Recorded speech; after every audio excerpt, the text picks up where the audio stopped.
On October 16th, 1962, every man, woman, and child disappeared from the town of Edmonson, Kentucky.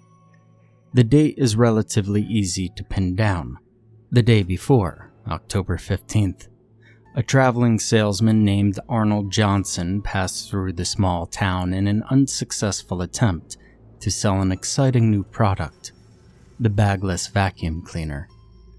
During an interview with authorities afterwards, Johnson said he noticed nothing unusual about Edmonson in the day before the disappearances.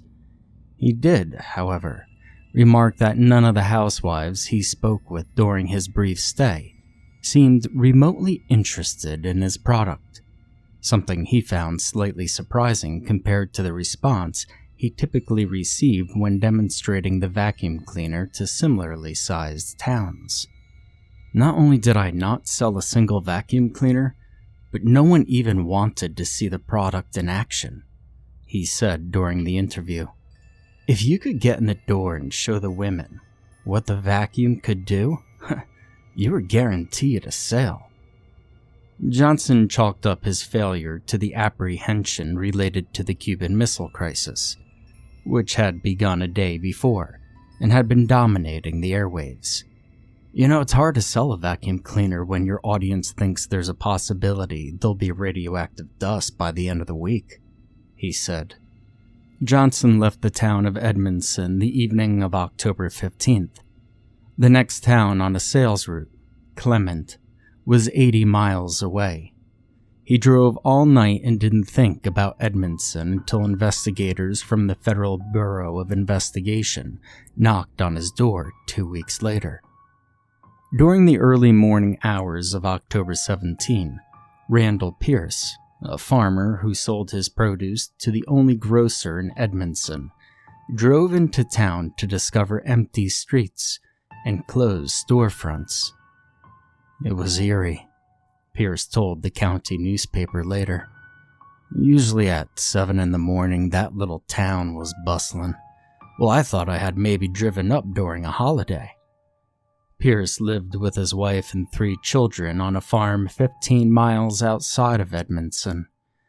Like most farming families in the early 1960s, Pierce's wife homeschooled their children when they weren't helping their father tend the farm. But I couldn't think of any holiday that would close up a town in the middle of October, so I started getting a little spooked, Pierce said. I knocked on the doors of a few houses and I didn't get a response from any of them. Around 8 o'clock, I realized there wasn't a single soul in Edmonson. Shaken and a little disoriented, Pierce returned home to his wife and children. He told them what he had seen, or not seen, in Edmonson, and with nationalistic fears of a communistic invasion running rampant, his wife convinced him to drive to Clement and report what he had seen to the authorities. The Pierce family had no phone on their farm. Pierce arrived in Clement shortly after noon and immediately pulled into the parking lot of the local police department. He told the authorities what he had witnessed in Edmonson. Initially, as Pierce tells it, his story was met with disbelief and ridicule, but after multiple calls to Edmonson's police chief went unanswered, Clement's sheriff, Jonathan Ambrose, gathered a group of men and traveled to Edmonson to investigate Pierce's claims. Sheriff Ambrose died of lung cancer in 1968. However, in spite of being a veteran of both World War II and the Korean War, on his deathbed, Ambrose said that his visit to Edmonson on October 17th was the most disturbing and haunting experience of his whole entire life. And thinking about the events of that day would still turn the blood in his veins to ice. According to the most recent census, 236 individuals lived in Edmonson in 1960. It was a small town, nestled between the hills of western Kentucky. Named after a captain who killed during the Battle of 1812, Edmonson was populated primarily by the ancestors who founded the town in 1825. Edmonson had one public school, a grocery store, a bank, a hospital clinic, 2 churches, Baptist and Methodist, and a post office. Most of the men worked small farms, like Pierce, or ran a trade. Edmonson, like most small communities in rural areas, was self-sufficient and self-sustaining. Every 2 weeks, the grocery store would be restocked, and the post office would deliver mail every Tuesday. For entertainment, residents of Edmonson would have to visit Clement or another nearby town. On October 17, 1962, Clement Sheriff Ambrose, 2 deputies, and the Clement's primary physician piled into a squad car and followed County Farmer Randall Pierce back into Edmonson. Ambrose carried his service pistol, a M1911A1, 45 ACP, and ordered his deputies to bring their shotguns, Browning 12-gauge pump actions. The physician, Alan Kathi, was brought along in case a mass casualty event had taken place. And before he died in 1968, Ambrose recounted the events of October 17th to his older son, who transcribed his father's testimony and published it in a men's magazine to little fanfare in 1974. It was a 2-hour drive from Clement to Edmonson, and we all expected to show up in that little town and find nothing wrong except for a drunk police chief who overslept his shift, Ambrose said. However, I couldn't deny the fact that a palpable tension was present in the squad car. My 2 deputies kept fiddling with their shotguns, and Kathi wouldn't stop rummaging through his physician's bag. It was the same type of behavior I observed among soldiers before we were set to launch a big assault. Upon arriving in Edmonson, they immediately realized something was in fact very wrong. Pierce and Ambrose parked their cars in front of the grocery store along the main street. It was just as Pierce had described it. The town seemed completely devoid of life. Ambrose, who personally knew Edmonson's police chief and where he lived, decided they should check out his home first. The 5 men set on foot into the residential neighborhood. All the men were struck by the silence. It was then that one of the deputies realized that not only were there no people in town, there were no animals to speak of. Yards with fences that clearly meant to keep in dogs were notably empty. The men arrived at the police chief's home to find the front door unlocked. Ambrose, with his gun drawn, entered the house first and was followed by his 2 shotgun-toting deputies. I don't know what we're expecting to find, Ambrose said. I honestly thought we'd find a body.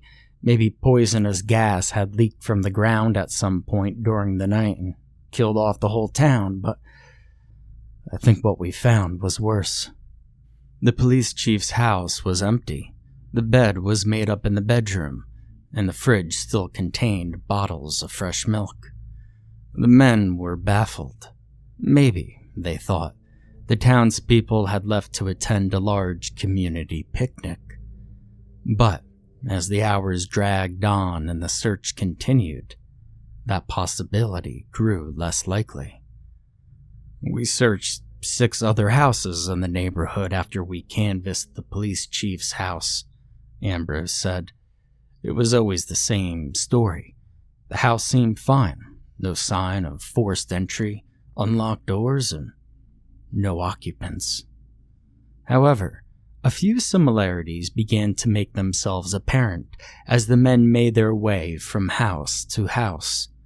For one, there was no luggage to be found anywhere in the homes, and it appeared as if a majority of the clothing was missing from drawers and wardrobes. Pierce, the farmer, also noticed that much of the food left in the pantries and refrigerators were perishable. There were no canned goods.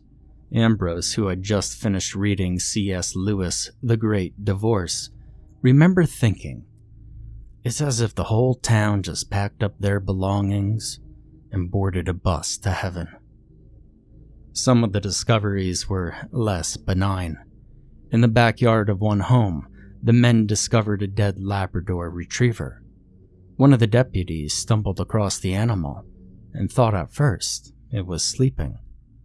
The dog was wearing a collar and was loosely chained to a tree in the backyard.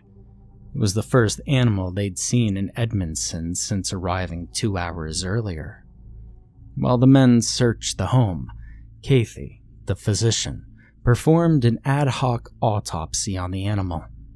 Rigor mortis had recently set in, indicating the dog had not been dead for more than a day. Additionally, Kathi found raw hamburger meat in the animal's stomach. Hamburger meat that had been prepared with small, white pills. The dog had been poisoned. In another home, they found the words Revelation 9:1 scrawled on the bathroom mirror in light pink lipstick. The men were unfamiliar with the Bible verse, and this led to the next disquieting discovery. They could not find a single Bible in the town.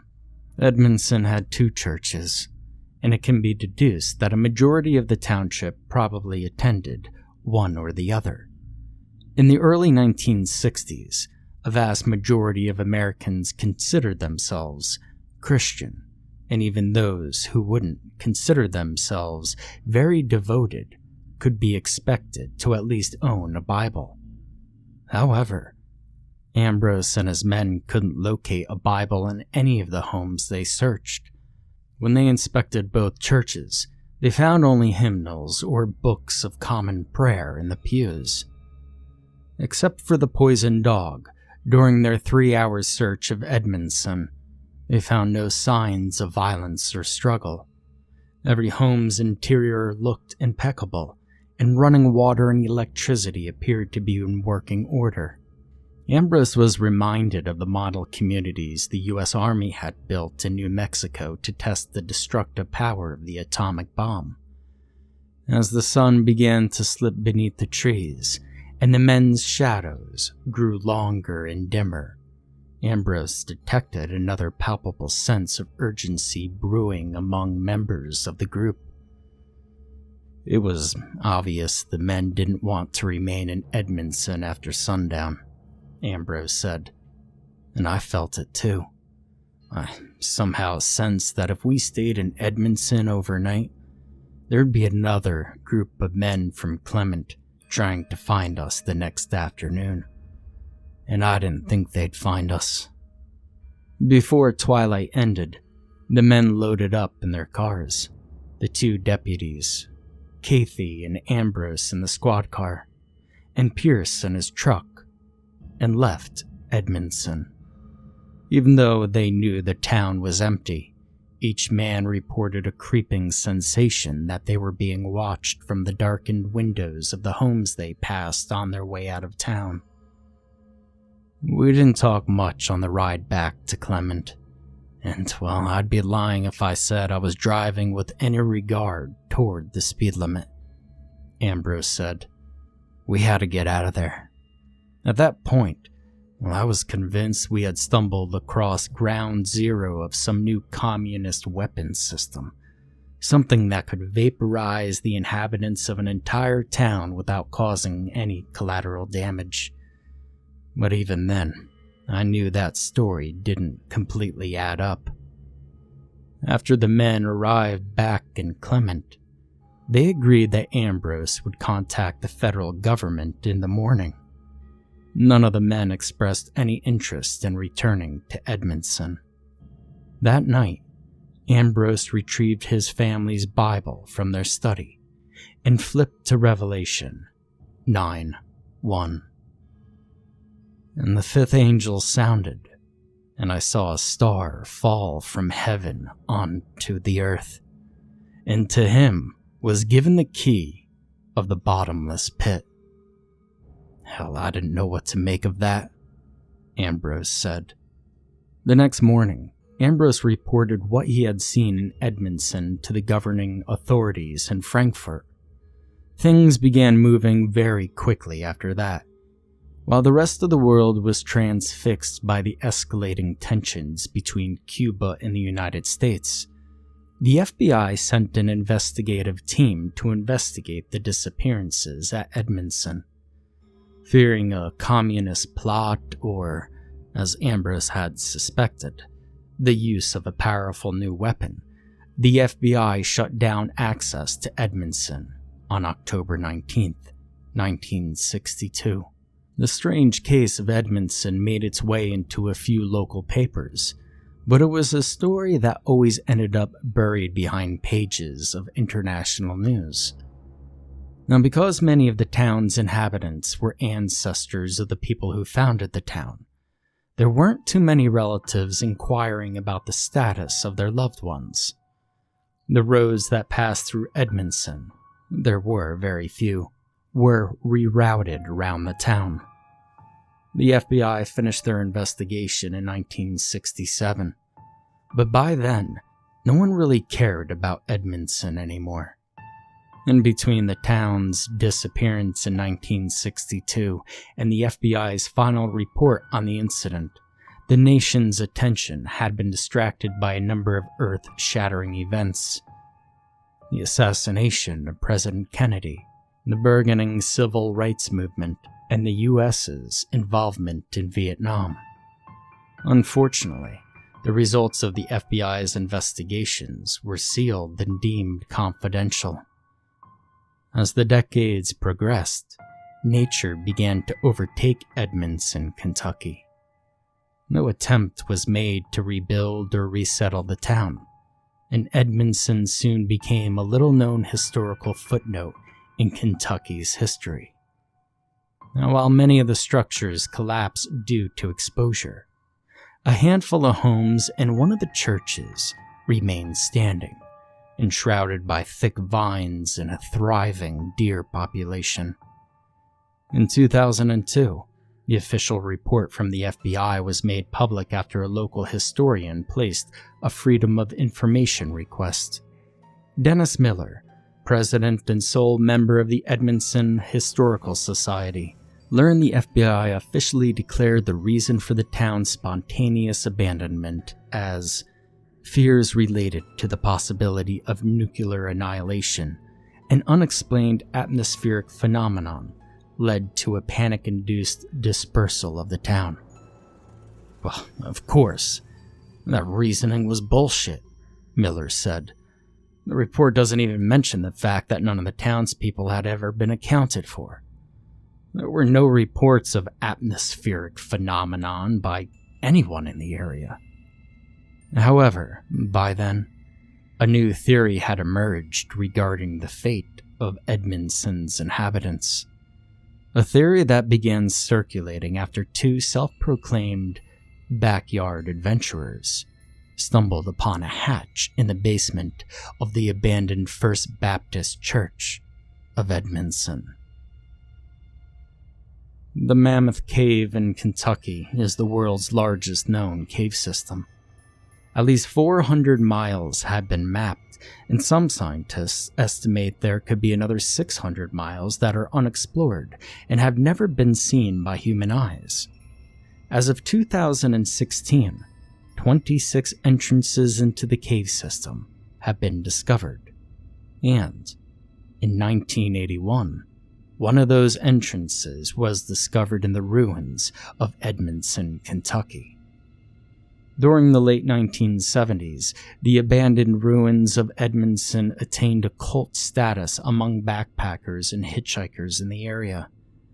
With the roads leading to Edmonson in disrepair, getting to the abandoned town is extremely difficult. But every year, intrepid amateur adventurers and curious locals would make the trek to one of the country's greatest, but forgotten, unsolved mysteries. 19 years after the disappearances, hikers Emilio Stevens and Julie Page parked their vehicles 30 miles outside the edges of the forest that surrounds the abandoned township and began their trek to Edmonson. We'd visited Edmonson 2 years before that day, Stevens said to Scientific Journal afterwards.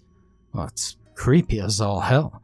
Takes about a day and a half to reach town from the trailhead, and when you get there, you just don't really feel like sticking around. Most hikers pass through it or camp overnight on the outskirts. But that November, well, Julie and I planned on staying overnight in the church. I think it was more about testing our nerves than anything else. Now, the church Stevens is talking about is the First Baptist Church of Edmonson. It's the largest structure still standing in the town. The grocery store and Methodist church collapsed in the late 1960s. We arrived in Edmonson around nightfall on the second day, Stevens said. Julie wasn't feeling too hot and it was beginning to sprinkle. So we set our tent in the center of the church and prepared for our night. I could tell it was going to be a miserable night, though. The roof of the church leaked, and a lot of the pews had been destroyed by vandals and raccoons. As they settled in for the night, Stevens and Page both couldn't shake a creeping sense of dread. Even though they had hiked into Edmonson before, they both felt unprepared for the degree of uneasiness they were experiencing. Around midnight, however, exhaustion got the better of the two of them, and they fell asleep. 2 hours later, Stevens awoke to a loud, cracking sound. At first I thought it was thunder, but then the floor slanted, and we were falling, Stevens said. There's nothing more disorienting than waking up in a tent and experiencing the sensation of freefall. The floor of the church had collapsed in the middle of the night, flinging Stevens and Page into an, as of yet, undiscovered basement. Luckily, both Stevens and Page survived the fall without any serious injury. We were both pretty shaken and, frankly, a little banged up, Stevens said. But in all the time we had spent in and around Edmonson, we had never heard of a basement in the Baptist church. We knew we had found something no one else knew about. Armed with only their flashlights, Stevens and Page set exploring the decrepit basement. The room hidden beneath the floorboards of the church was small and appeared to have been carved into the bedrock beneath the building's foundation. Stevens said there wasn't much to see.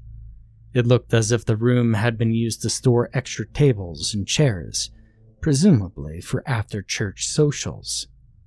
But then they found the hatch. Page found it in the far corner of the basement, Stevens said. It was set flush against the floor of the basement, and it was made of 4 thick wood planks. The hinges had been bolted into the bedrock on the left side. The door had one of those old-fashioned drop ring handles. Stevens gripped the hold of the drop ring handle and, after several tries, wrenched the hatch open. The square of darkness stared back at him. Page activated and dropped the glow stick into the shaft. The pale green glow of the stick stopped about 5 feet from the mouth of the hatch.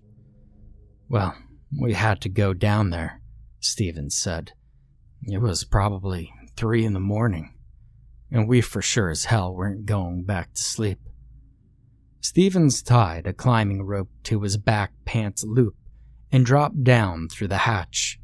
Page stayed above and metered out the rope as Stevens progressed into the darkness. Now, at the bottom of that shaft, a passageway opened up to my left, pointing westward. It was obvious by then that I was traveling through a cave tunnel, and that it was not man-made, Stevens said. Eventually, The tunnel tightened, and Stephen found himself crawling on his hands and knees. The roof of the passageway scratched his back, and his hands began to get rubbed raw by the cave's rough floor. I'm not claustrophobic, but it started getting pretty tight, Stephen said.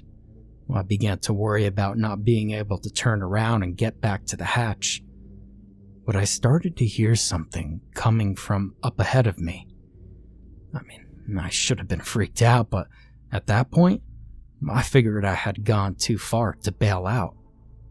After 15 minutes of crawling, Stevens was straining to push his shoulders through the ever-tightening passageway. But the eerie noises emanating from ahead drove him deeper into the cave. However, his adventure had come to an abrupt end. The passageway ended at a pile of rocks, Stevens said. Each rock looked to be about the size of my head, and they were completely blocking any further spelunking. But I could hear the noises clearly now, could even distinguish words and phrases. But my journey was done at that point. However, right before the passageway terminated at the cave-in, Stevens found a couple of objects. He put them in his jacket and began backing out. It took him 30 minutes to back up out of the tight passageway. When he made it up out of the shaft and back into the church's basement to a relieved page, he took out the objects and inspected them.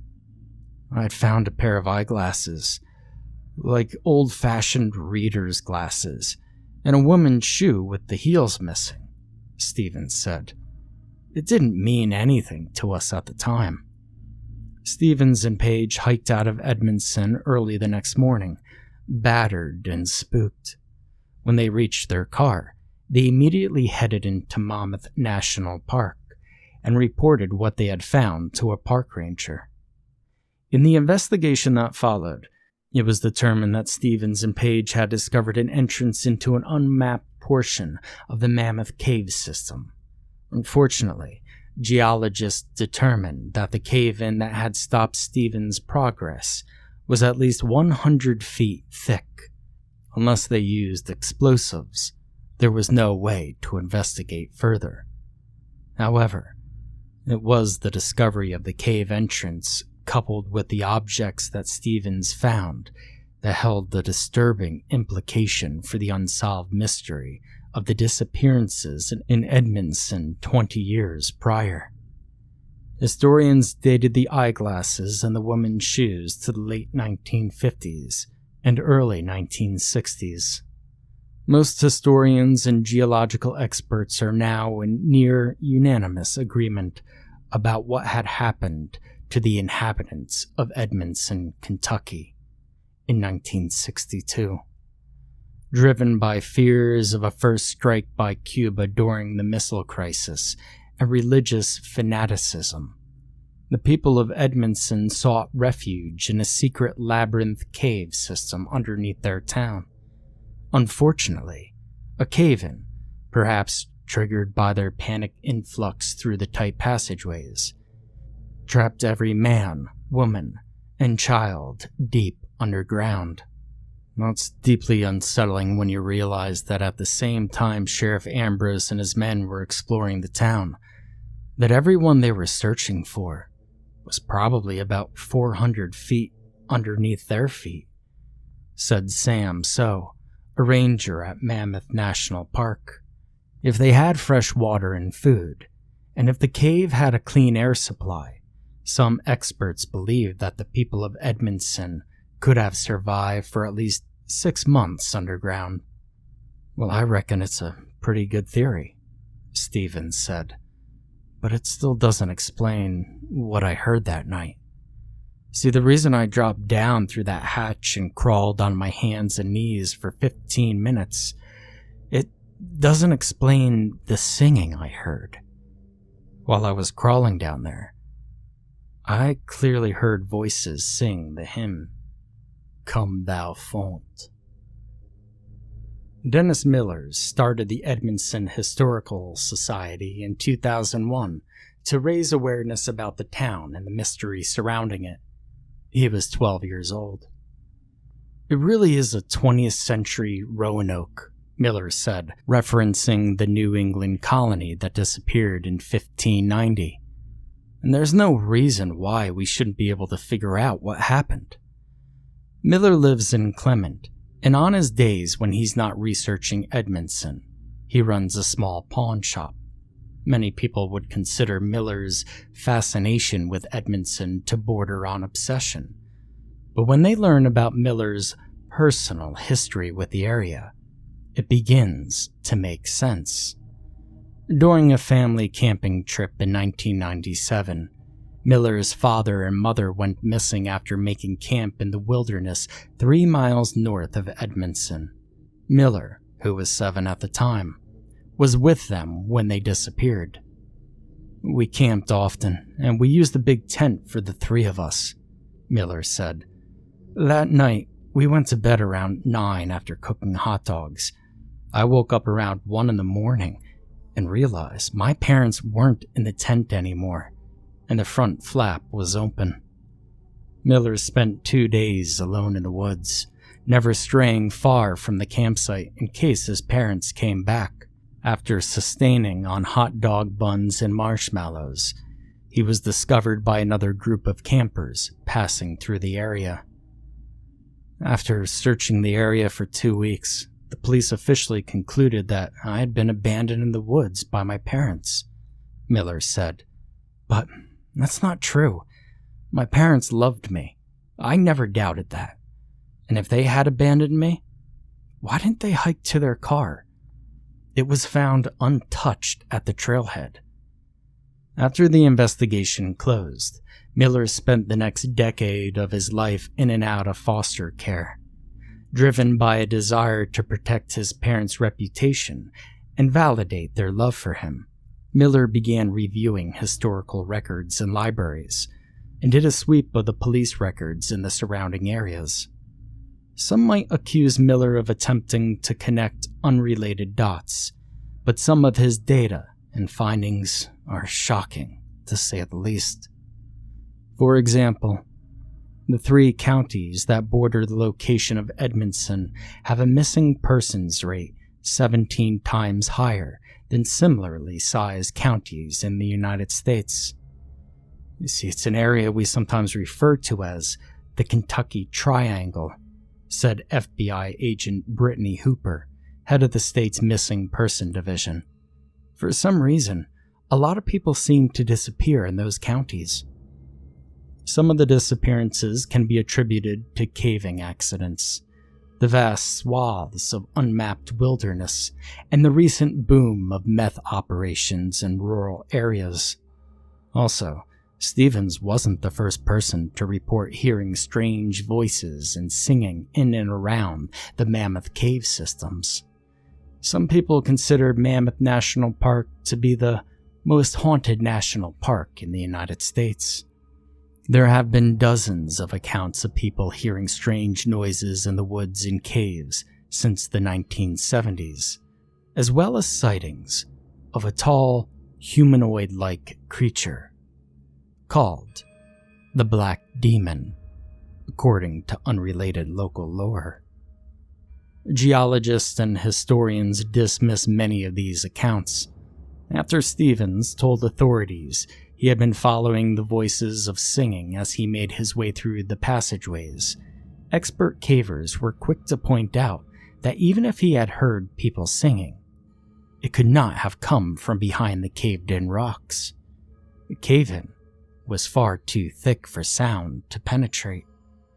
Also, because Mammoth National Park sits on top of the Mammoth Cave system, it's not unreasonable to assume that a lot of the strange noises and voices are a result of sound bouncing and echoing throughout the caverns. Caves are, after all, notorious for their disorienting acoustics. But Miller has a different theory. A theory as macabre as it would be revelatory if it turned out to be true. You see, I think some of the trapped people of Edmonson are still alive, Miller said.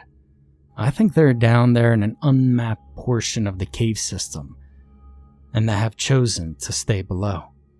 You see, it's been about 70 years since they went in, which means the first generation has probably mostly died off, and there's an entire second or third generation that only knows life underground.